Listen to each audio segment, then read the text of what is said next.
C'est une grosse plateforme d'expérimentation à Échemines. Depuis la moisson, 24 mélanges d'espèces y ont été implantés et évalués.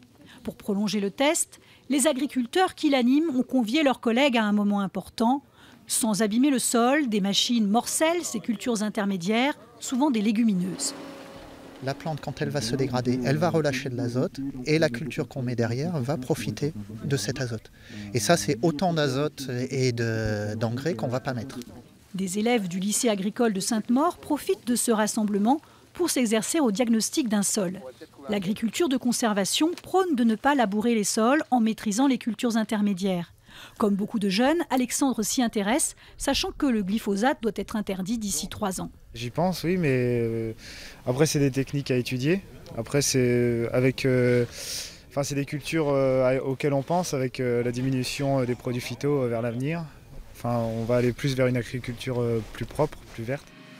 Selon cette animatrice, l'agriculture de conservation permet de réguler beaucoup plus naturellement les sols. Elle a comparé le nombre d'insectes piégés dans 2 exploitations voisines, sans labour ou avec. Donc on a visuellement tout de suite déjà une sacrée différence. Voilà. J'avais des pots pleins d'un côté et quasi vides de l'autre côté.